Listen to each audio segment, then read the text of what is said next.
Rankings World channel.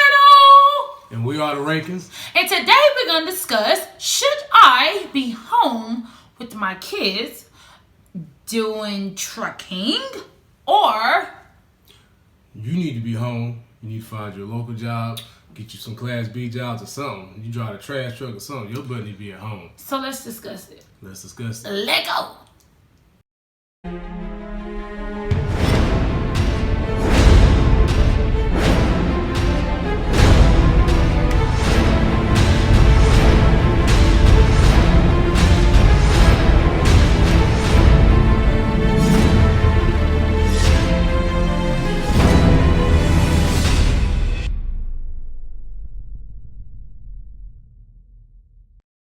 So in this video, we're going to cover how we decided who's going to be OTR, who's going to be home with the kids, just to make this trucking business happen.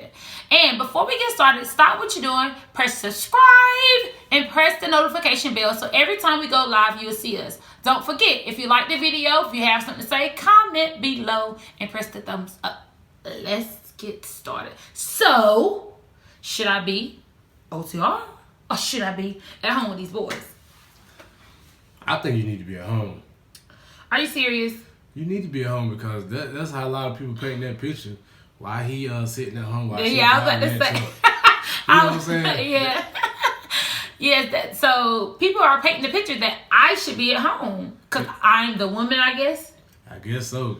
That's so stereotype, right? Yeah, stereotype. Yeah. So let's talk about, we're going to talk about how we decided who was going to be at home and who was going to be OTR. And when I'm really not OTR, I'm really regional.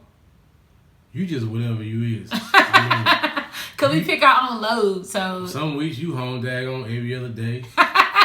You might be gone for a week, home on a week. Well, you home every weekend. Every weekend. I do my 34 hours home. Depends on what that money looking like, right? Yep. But I can say, so at the end of the day, someone has to be home to take care of the kids. Someone has to be home to make sure everything is ran smoothly. So with that being said, he's the one home and I'm the one OTR or regional.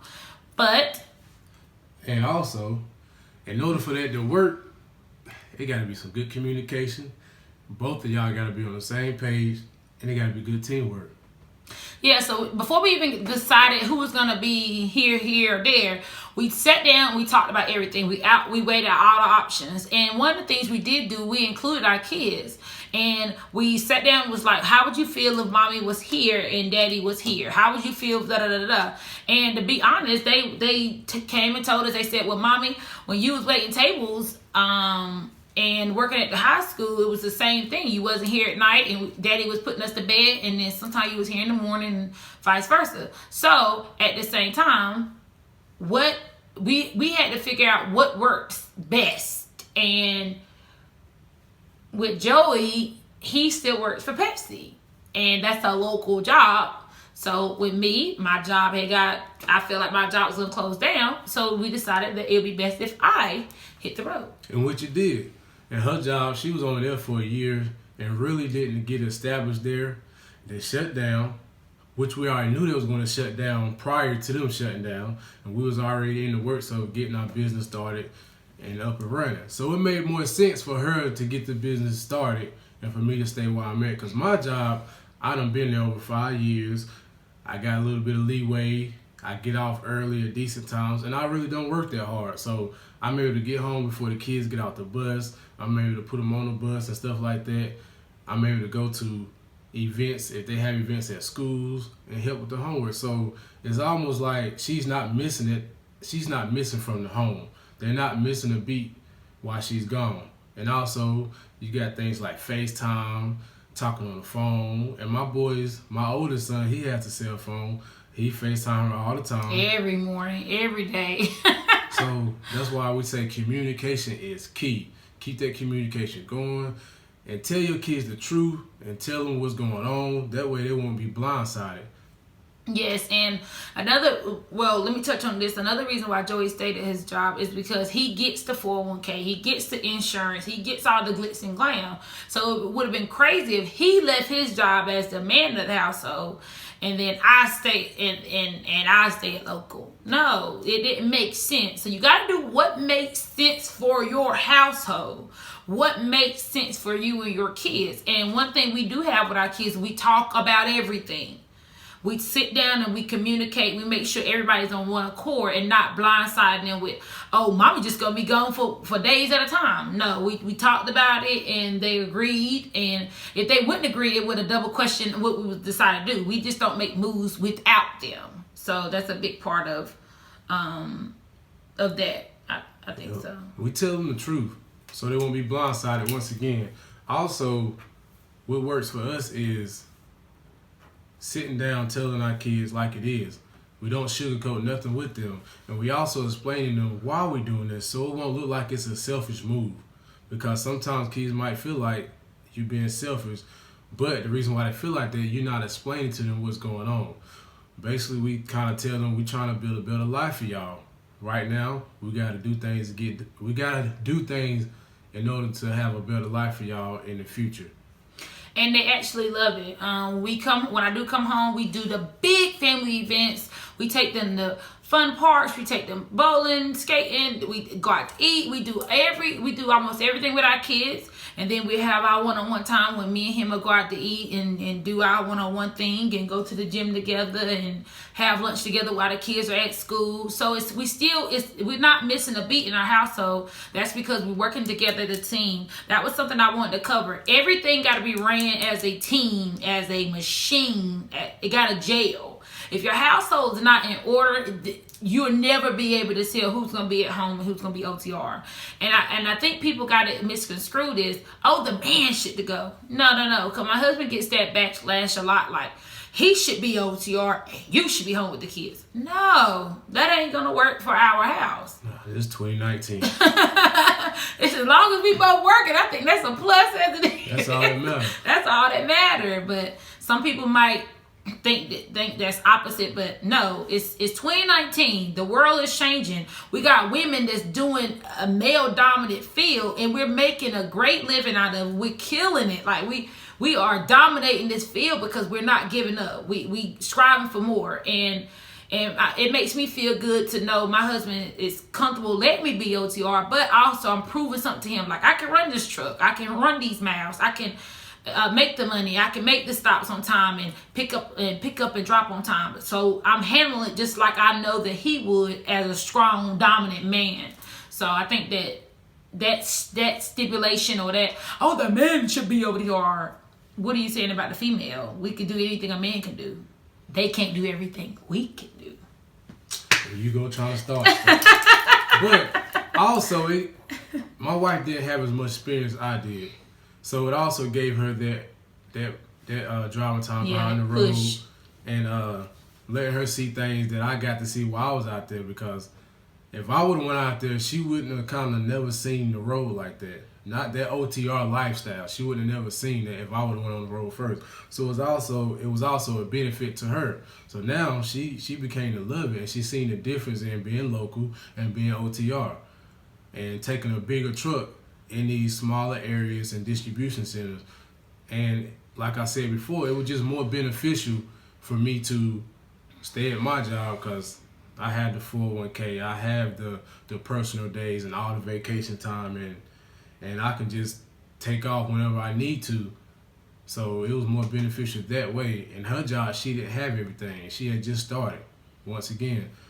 I also want to touch on the fact of, if you are a household and you're a single parent, what you need to do if you're a single parent and one of you or your significant other want to drive trucks, what should you do? Now, if you are single, now, what you mean by that? Like, let's make sure we get that clear. Okay, two parents raising a child together are kids, per se, and they're not living together. It's two separate households.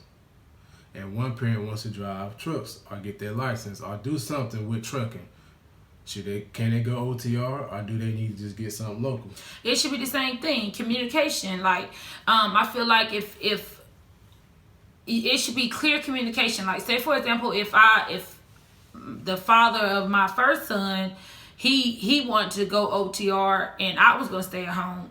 We would have to talk about that. What if I don't want to? We would have to come to an agreement so both of us can be comfortable and both of us can make the living we need. Cause not just about like who should be doing what. It's about making sure the child get taken care of financially, making sure the child having somebody at home, and making sure somebody's there at all times. So it don't really matter. I feel like if y'all can come to one accord and one agreement to do what's best, it don't matter who's at home. I think that if you make a child, you should be able to take care of it with the spouse or without the spouse. Because if I'm over the road and he's home, he's a single parent. He don't have me here. So my kids can call and I can send money or something, but other than that, he has to take care of everything on his own. I cannot physically do anything.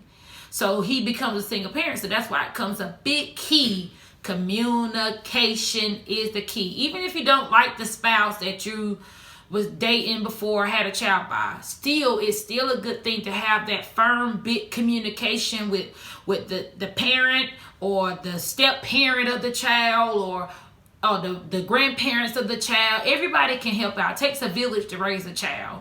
And I feel like our village is very small, but I feel like we communicate so big. And I think that's why it's working so great and phenomenal for our family. Yep. What else you want to touch on? Now, I wanted to also touch on right quick before we get ready to go. Now, if you do want to get your CDL, it's nothing wrong with having a Class B. There's so many jobs out here that you can have a Class B and take care of your kids and be at home. Like, for example, when I did the school bus qualify you to have a Class B, air brakes and passenger and it was passenger and school bus endorsement. I forgot how it go. P&S endorsement. So what that means is if you working for the school, yeah, you do the 4 hours in the morning route and the 4 hours in the afternoon route. But you can also work in the school system, do janitorial, subbing, TA. You could drive for the sports, athletic teams and things like that. But still, you will be home when your child is home, or they'll be able to ride the bus with you. You'll be on a school schedule. So it ain't like you missing a beat. Your child you can still be at the same school as your child. So all that gels all together when it comes down to you got to figure out what would work best for you. Then if you had a Class B, you could also drive the city bus. If you don't have the city bus in your area, you can drive for Greyhound. And those jobs get you back home within 3 days, and it can get you back home more local. It just depends on what works best. Garbage truck. What was some other Class B? Dump trucks. You can haul dirt from back and forth to job sites. And those jobs, like dump trucks, they start early in the morning, like 2, 3 in the morning. Your kids will still be sleeping, or you have an oldest, somebody can be there to make sure they still be asleep. You can be back home by 12 o'clock. So you can have somebody to help you get them on the bus and things like that.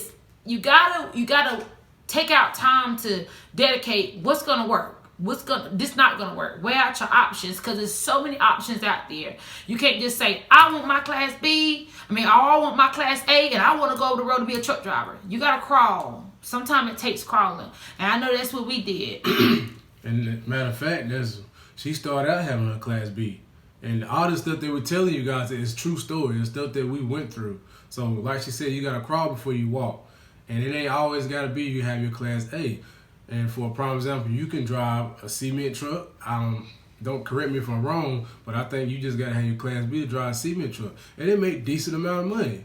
You ain't gotta always make that $1,500, $1,200 a week to make decent money. So, for some households, $800 a week might be good for you, depending on where you live. You ain't gotta make the mega bucks. If one spouse makes $800 a week and the other spouse makes daggone $1,200, it doesn't matter who make it, as long as you put that money together at the end of the day. And if you're single, $800 a week might work for you. So you gotta weigh your options out and figure out what works best for your family or your kids per se.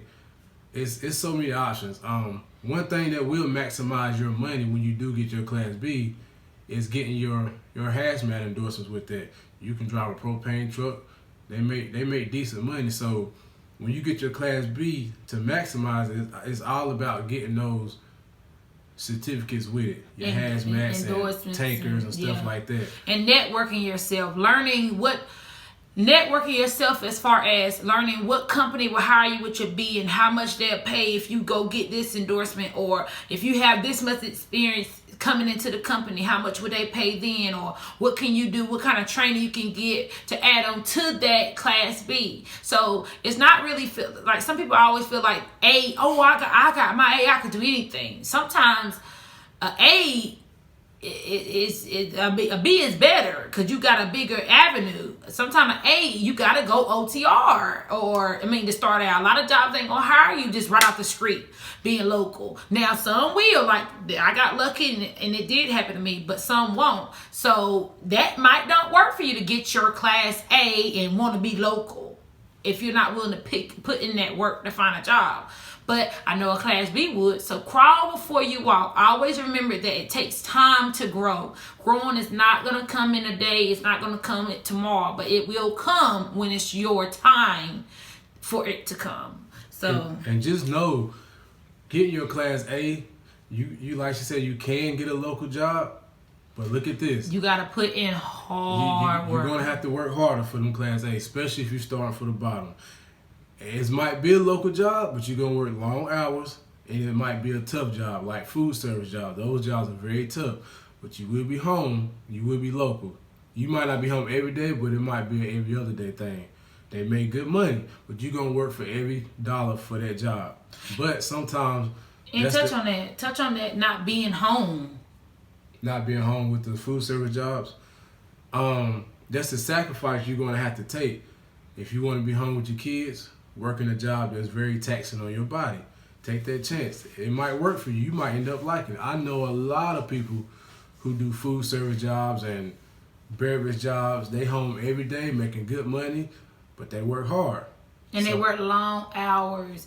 That's another thing. Sometimes finding a local job ain't always it's cracked up to be. Because you're going to work your 12 hours, your 10, 12, 14 hours a day. You're going to work that. Sometimes 16. You can do 116, but you can. 116, but you're going to work your hours a day. So if that's just like being over the road. You're going to be away from home these couple hours, and you're going to be asleep. Your kids going to be asleep. The same thing if you was home. So it's just a lot of things that people might put labels on this and labels on that, but whatever works good for your body, your household, and your pockets, and what you're trying to get out of it. So we hope you like this video. You got anything else you want to say or want to cover? I think that was about it. And again, these are our opinions, and some of this was true stories and events that we did to get our family to run smooth and operate smooth. And that's just about all I gotta say. So hopefully you guys can take this video and kind of inspire your family members and your kids around your house and use it to your knowledge, and hopefully it helps you. And they can let people know, and let yourself know you can do anything you want to do as long as you take your time, communicate, take your time, weigh out your options, and believe in yourself. I always say this, and I say this, and I'll let y'all go. Don't expect nobody else to believe in you if you don't believe in yourself. Hope you like this video. Don't forget to give us a thumbs up. Press subscribe and press the notification bell so every time we go live, you will see us. And we'll talk to y'all soon. Peace out. See y'all later.